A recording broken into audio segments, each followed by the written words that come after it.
बड़े बड़े प्लांटों और फार्मों में ही तकनीकी खेती नहीं होती। अगर मन बना लिया जाए तो हमारे गांव देहात में भी नई किस्मों की फसलों और सब्जियों का उत्पादन बेमौसम किया जा सकता है। ग्रीन हाउस का नाम जब भी दिमाग पे आता है तो लगता है कि हरे रंग का घर है जिसमें नई किस्म की सब्जियों का उत्पादन बेमौसम में किया जाता है।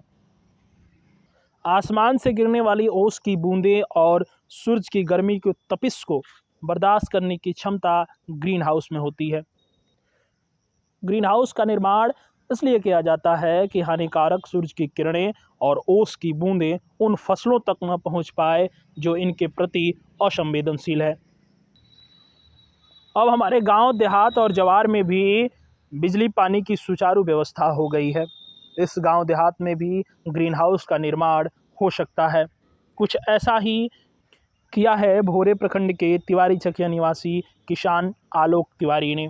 आलोक तिवारी द्वारा करीब 1 एकड़ रकबा क्षेत्र में ग्रीन हाउस का निर्माण करके विभिन्न तरह की नई किस्मों की सब्जियां बेमौसम में उत्पादित की जा रही है। इसको लेकर हमारे एक रिपोर्टर ने किसान आलोक तिवारी से खास बातचीत की है। तो आइए जानते हैं किस प्रकार ग्रीन हाउस बनाया जाता है, किस तरह इसकी मदद से सब्जियों का उत्पादन बेमौसम में किया जा सकता है। नमस्कार, आप देख रहे हैं समय की मांग।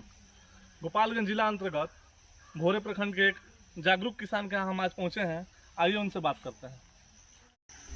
मेरा नाम आलोकनाथ तिवारी है और मैं यहाँ पर खेती करता हूँ और कुछ डेवलप खेती के बारे में गवर्नमेंट के द्वारा जो व्यवस्था दी गई है उसी के तहत ये मेरा FLD लगा हुआ है और ये FLD बिहार गवर्नमेंट के द्वारा अनुदान पर दिया गया है। इसमें 75% अनुदान है और 25% हम किसानों को जमा करना होता है। इस FLD के अंतर्गत आपको ये पूरा शेड नेट लगा होता है चारों तरफ से। ऊपर से ये ग्रीन रोशनी के लिए या टेम्परेचर मेंटेन करने के लिए ये पर्दा दिया जाता है।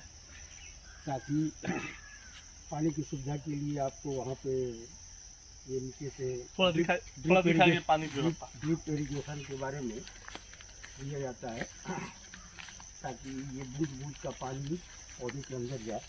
उसके बाद ये इसमें मल्च बिछाया जाता है। मल्च बिछाकर अभी पौधा इसमें का निकल गया है तत्काल और ये इसका सीजन अब ख़त्म हो गया है।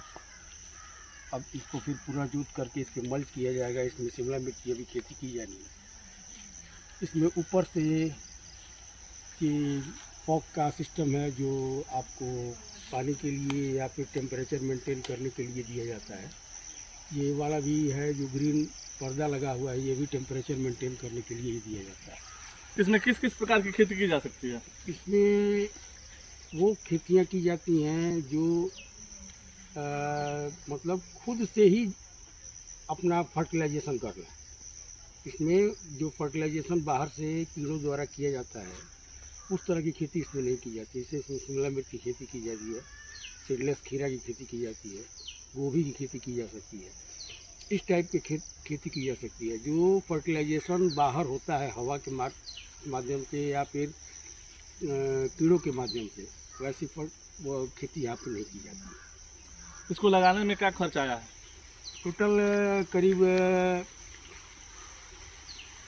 27 लाख रुपए इसका खर्च आया था, जिसमें से 25% किसान को जमा करना होता है, बाकी 75% गवर्नमेंट के द्वारा केंद्र सरकार और राज्य सरकार के सहयोग से ये मिला हुआ है।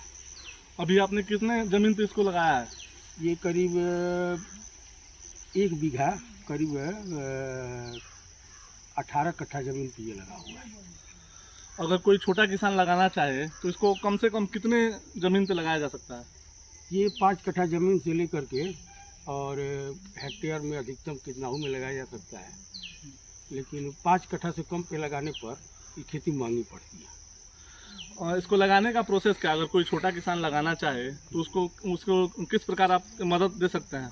हाँ बिल्कुल, उसको मैं बता सकता हूँ कि कहाँ से कैसे लगेगा, इस पर क्या अनुदान मिल सकता है, सरकार के द्वारा इस पर क्या क्या किया जा सकता है और कहाँ कहाँ से सामान उपलब्ध होगा।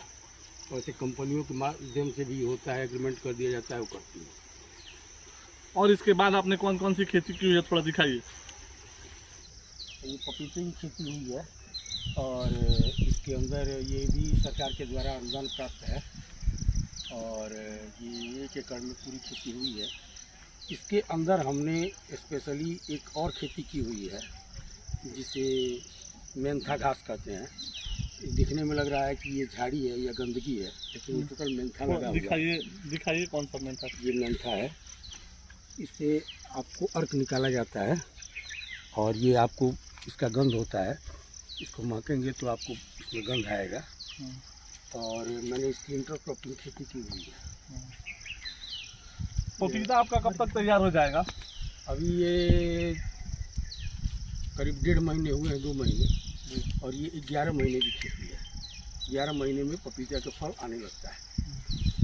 पपीता का फल कितने बार आता है? पपीता का फल अब किसान पर निर्भर है, वो किसान किस तरह से करता है, लेकिन इसको 2 टर्म तक आराम से लिया जा सकता है। तीसरे टर्म के लिए कुछ ज़्यादा मेहनत आती है, फिर ये पपीता फल कम होने लगता है तो इसको हटा दिया जाता है, फिर दूसरा पपीता लगा दिया जाता है। पपीता के अलावा और आपने किस चीज़ की खेती की हुई है? मैं केला का भी खेती किया हुआ है। चलिए दिखाइए थोड़ा।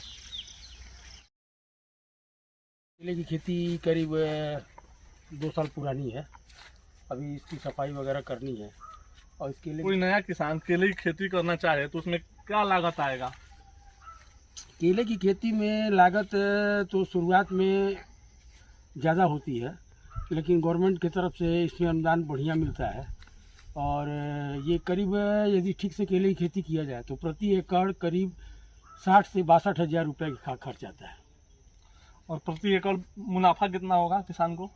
यदि बढ़िया फसल आ जाए तो करीब 3.5 से 4 लाख रुपए प्रति एकड़ मुनाफा हो सकता है। ये पूरा पानी का सिस्टम लगा हुआ है और ये हमारा 2 सिस्टम लगा हुआ है। एक पपीते के लिए उधर की तरफ जाता है ये वाला सिस्टम, और ये जो सिस्टम है ये केला के लिए स्पेशली लगा हुआ है। और उधर का जो प्लाट है करीब 3 एकड़ का प्लाट है, उसमें ये पानी का सप्लाई जाता है। ये जो टैंक लगा हुआ है ये इमरजेंसी के लिए लगा हुआ है, ताकि कभी यदि कोई लाइन कट जाए या कोई पानी की दूसरी सुविधा न हो तो समय से पानी दिया जा सके। जी, आपने ये किस लिए बनवाया हुआ है? ये जो दिख रहा है ये हमारे प्राचीन समय का ये मिट्टी का जो घर होता है जिसमें टेम्परेचर मेंटेन होता रहता है, इसमें गर्मी ज़्यादा नहीं लगती है, इसलिए इसको बनवाया गया था शुरू में। मैनुअली कोल्ड स्टोर, मतलब इसमें स्टोर करने के लिए मैनुअली सब्जियां हाँ, वगैरह ऐसा भी आप कर सकते हैं। मैनुअली कोल्ड स्टोर भी है और अपना खुद के रहने के लिए बैठने के लिए भी ये बेहतर है। आपने तो इतनी बड़ी खेती की हुई है तो यहाँ रोजगार भी दिया होगा बहुत लोगों को? हाँ, करीब हमारे पास 15 से 20 लेबर हैं जो परमानेंट इसमें काम करते हैं और 4 लेबर तो रोज़ ही आते हैं, बाकी का काम करीब करीब महीने में 18 से 20 दिन का होता है। जी जी, धन्यवाद।